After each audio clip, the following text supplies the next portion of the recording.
사실 난 아직도 아내가 죽었다는 게 실감이 나지 않는다. 하지만 남들이 말하는 것처럼 나 역시 호래비가 되었고 이렇게 아내 없이 혼자 된 중년이 되었다. 주위에선 재혼하라고 그러지만 앞서 말했듯 아내가 죽었다는 게 실감이 나지 않는 난 재혼을 하기가 아직도 꺼려진다. 그러던 중 이제 갓 20살이 된 아들이 군대를 간다며 그동안 나보고 재혼을 하시라고 말을 하는 것이다. 자기가 군대를 다녀오면 자기에게도 새엄마가 생겼으면 좋겠다고 마음에도 없는 말을 하는데 아들까지 군대 가고 나면 뭔가 더 적적하기도 하고 그래서 아들이 날 위해 괜히 말하는 거라고 생각을 했지만 후에 아들이 제대하면 금세 또 결혼 정년기가 찾아올 테고 그럼 나도 혼자보다는 아내가 있는 게 나을 것 같다는 생각이 들었다. 그래서 난 아들이 군대를 간 후 선을 보기 위해서 약간의 돈을 받고 사람을 소개시켜주는 중매쟁이를 찾았다. 결혼상담소 같은 곳은 아니지만 워낙에 이 근방에서 유명한 중매쟁이인데 한눈에 딱 보고 그 사람에게 맞는 사람을 귀신같이 소개시켜준다고 하는 것이다. 그리하여 그 중매쟁이로 인해 결혼에 골인한 부부들도 여럿 된다고 한다. 그 말을 들으니 사실 나도 약간은 솔깃해졌다. 아내가 죽은 건 사실이고 그렇다고 이 나이에 재혼하겠다고 어디서 누굴 만나서 연애하고 재혼을 해야 할지도 막막했으니 말이다. 그래서 그런가 그 중매쟁이라면 나도 이 나이에 새장가를 갈 수 있지 싶었다. 그런 복잡한 생각들을 정리하고 드디어 그 중매쟁이를 만났는데 날 보자마자 키가 많이 작아서 아쉽다는 거다. 그러면서 하는 말이 요즘 새장가 들어도 여자들은 자기보다 키 큰 남자를 좋아한다면서 나처럼 키가 작으면 여자들에게 선택받기가 어렵다고 하며 내 얼굴을 오목조목 따져보더니 그래도 뭐 눈도 크고 귀도 복귀고 나름 괜찮다고 한다. 살짝 불쾌했지만 뭐 키 작은 건 사실이니 그냥 넘어갔다. 그리고는 회원 프로필 명부 같은 수첩을 하나 꺼내더니 손가락으로 획획 넘기면서 혼자 중얼중얼 거린다. 얼마나 넘겼을까 이 여자가 좋겠네라면서 나에게 그 여자의 사진을 보여주는데 솔직히 사진 속 그 여자의 모습은 미인이었다. 정말 생각보다 엄청 미인이었지만 그렇다고 사진을 100% 신뢰할 수 없으니 일단 만나고 싶었다. 난 그래서 그 중매쟁이에게 이 여자가 마음에 든다고 하니까 그럼 한번 만나볼 거냐고 한다. 그래서 그렇게 하겠다고 하니 이 중매쟁이가 하는 말이 과거 좀 있어도 괜찮냐고 해서 무슨 과거냐고 그러니까 약간은 별거 아니라는 둥 그냥 평범한 과거라며 말을 얼버무리며 미간을 찡그린다. 뭐 대충 이해할 수 있을 것 같았고 나 역시도 얼마 전에 아내 죽고 혼자 사는 호래비인데 뭐 누구를 가릴 형편은 아니라고 여겨졌다. 그리하여 중매쟁이가 소개시켜준 여자를 만나기로 했고 드디어 만나기로 한 약속날이 다가와서 약속 장소인 조용한 호텔 커피숍으로 향했다. 그곳에 도착하니 중매쟁이는 이미 와 있었고 난 중매쟁이 쪽으로 다가가니 왔냐고 하며 나를 반겨준다. 그러면서 나보고 하는 말이 문자가 왔는데 지금 차가 밀려서 10분 정도 늦는다고 했다며 잠깐만 기다리면 곧 올 거라고 말한다. 그 말을 들으니 왠지 더 가슴이 콩닥콩닥거리면서 긴장이 됐다.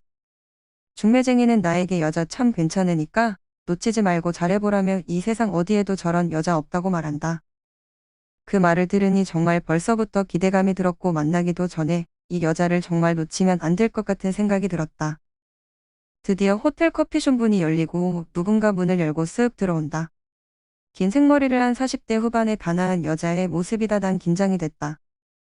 그리고 정말 겉모습만 보고 너무나 마음에 들었다. 중매쟁이는 그 여자에게 왔냐고 하며 여기 앉으라고 하면서 우리 둘을 인사시켜준다.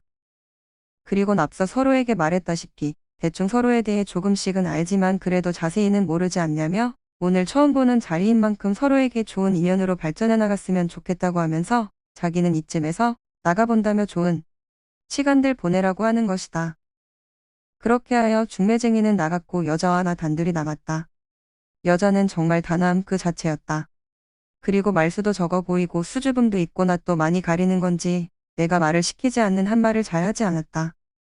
그렇게 커피숍에서 커피를 마시며 형식적인 얘기들로 말을 이어갈 때쯤 여자는 너무나 긴장이 된다며 나를 어려워한다. 그래서 그런가 선보는 시간치고 좀 늦게 만났겠다. 이제 어느덧 오후 6시가 다 되어가는 시간이라서 저녁 식사와 술과 함께하는 곳으로 자리를 옮기자고 했고 여자는 그러자며 함께 그곳으로 자리를 옮겼다. 우리는 고급 스카이라운지로 옮겨서 고급스러운 요리와 함께 맥주를 마시기 시작했다. 한 잔, 두 잔, 세 잔, 네 잔 그렇게 맥주를 마시니까 여자도 긴장이 풀렸는지 아까 전까지만 해도 내 눈도 잘 마주치지 못했던 그 여자는 이제는 내 눈을 마주치며 눈웃음까지 치기 시작한다. 그러면서 갑자기 말수가 많아지기 시작한다. 사실은 여기 나오기 싫었지만 뭐 어쩌겠냐며 자기도 먹고 살아야 되지 않겠냐고 하면서 서방 없는 여자 소리 들을 바엔 키 작은 남자라도 데리고 살아야 되지 않겠냐는 말까지 한다. 솔직히 키 작은 건 사실이지만 대놓고 그 말을 들으니 좀 불쾌했다. 그런데 이 여자가 술이 취했으니 그러려니 생각했다. 그러면서 여자는 갑자기 웨이터를 부르며 과일 한 줄을 달라고 말하는 것이다. 그렇게 웨이터가 주문을 받고 가려던 찰나 여자는 뭔가 빼먹은 듯 다시 웨이터를 부르며 미안한데 과도칼과 함께 통과일로 갖다 달라고 말한다. 웨이터는 의아한 듯 했고 아무튼 통과일로 갖다 줬다. 그 뒤 여자는 능숙한 손놀림으로 과일을 깎는데 내가 주로 갔던 고급 술집에서 봤던 모습과 흡사하다. 그러면서 여자는 내게 말하며 포크로 과일을 찍어준다. 그리곤 다시 자연스럽게 또 말을 이어나가는데 오늘 이렇게 만나니까 집에 들어가기 싫다면서 쇳불도 단 김에 빼랬다고 오늘 그냥 날이 새도록 마셔보고 놀아보자고 말한다. 그래서 난 잠은 안 자냐고 하니까 갑자기 내 팔을 룩 치면서 어차피 같이 살 건데 어떠냐며 그냥 오늘부터 졸리면 같이 한방 쓰자고 먼저 말한다. 난 속으로 좋기도 했지만 한편으론 아까와는 다른 이 여자의 모습에 좀 당황스러웠다. 그렇게 여자와 함께하니 어느덧 시간은 흘러갔고 드디어 늦은 밤 11시가 넘어가고 있다. 난 그래도 여자에게 이제 택시 태워 보내려고 하니까 여자는 나에게 애교를 부리면서 싫다며 자기는 오늘 나랑 같이 있을 거라며 애교 섞인 모습으로 키 작은 나에게 기댄다. 그 모습을 보니 또 어찌할 수 없어서 난 그녀와 함께 숙박업소에서 하룻밤을 보내고 말았는데 그 다음날 우리는 침대에서 몸을 뒤척이다. 서로 눈을 떴고 급기야 여자는 나와 눈을 마주치고선 요란한 비명을 지르며 난리를 치는 것이다. 지금 자기에게 무슨 짓을 한 거냐고 하길래 난 당황스러워서 아니 어제 같이 있자고 해서 그런 거라고 하니까 갑자기 여자가 자긴 이제 어떡하냐며 이 나이 이때껏 지켜온 건데 라면서 말을 하는데 난 너무나 당황스러워 어찌할 바를 모르고 있으니 고개 숙여 울던 여자가 갑자기 나를 보며 이제 나보고 책임지라고 하는 거다. 그래서 난 어떻게 책임을 지면 되는 거냐고 하니까 자기랑 같이 살면 된다고 말한다. 그리하여 난 그 여자랑 일사천리로 결혼까지 하게 됐다. 여자는 참 넉살도 좋은 건지 결혼한 지 하루도 안 돼서 나에게 여보 여보 거리며 잘도 말한다.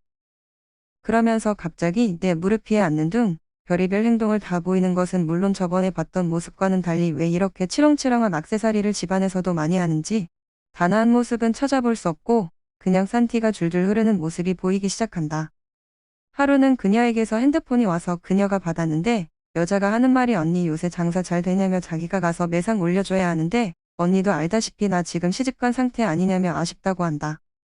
그리곤 나중에 기회되면 김 사장, 고 사장, 정 사장 걔네들 내가 꽉 잡고 있으니까 가서 매상 팍팍 올려준다고 하며 전화를 끊었다.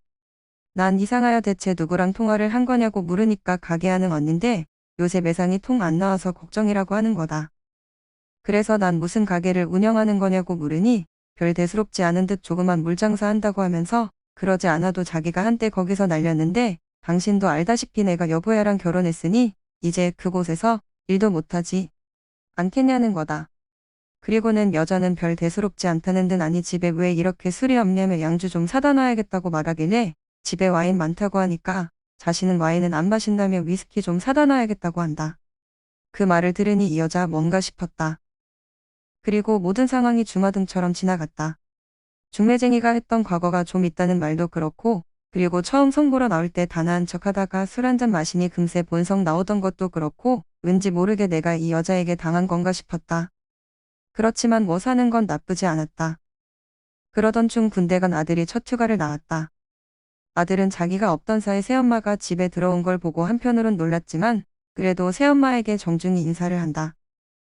그랬더니 새엄마라는 이 여자가 내 아들에게 마치 끼부리듯 어머나 세상에 아빠 안 닮고 키 크고 잘생겼네. 이 팔뚝 좀 봐. 역시 남자는 젊고 건강해야 여자들이 좋아한다니까 이런 말까지 하는데 나와 아들은 황스러웠다. 그렇지만 여자는 요리도 잘했고 뭐든 척척 잘 해냈다. 난 처음에는 부담스러웠지만 이 여자가 점점 더 좋아졌다. 그러던 어느 날 여자는 갑자기 나랑 더 이상 못 살겠다며 이혼을 하고 싶다고 한다. 그래서 이게 지금 무슨 뚱딴지 같은 말이냐고 하니까 송충이도 솔잎을 먹고 살아야 하듯 자기도 이제는 원래 있던 곳으로 돌아가고 싶다고 말하길래 그게 정확히 무슨 뜻이냐고 물으니 몰라서 묻냐며 원래 하던 일 하면서 살고 싶다는 거다. 새로 시집가서 평범한 여자들처럼 잘 살아보려고 했지만 이게 아무래도 자기 적성에 안 맞는다는 말을 한다. 그리고는 그 여자는 뒤도 안 돌아보고 그냥 떠났다. 그렇게 난 다시 혼자가 되었고 아들이 전역하고 다시 혼자 된 나를 보고 아들은 그냥 모든 걸 이해한다는 듯 넘어갔다. 중매쟁이는 나에게 왜 오래 살지 그렇게 됐냐며 다른 여자를 또 소개시켜준다고 했지만 난 됐다고 하며 그냥 호래비로 늙기로 결심을 했다. 하지만 뭐 인연이 담아서 누굴 만나 사랑을 하고 결혼을 한다면 그땐 정말 이렇게 일사천리로 모든 걸 하는 게 아닌 적어도 1년이라는 시간을 두고 마음을 담아서 사랑하고 결혼하고 싶다는 생각을 해본다.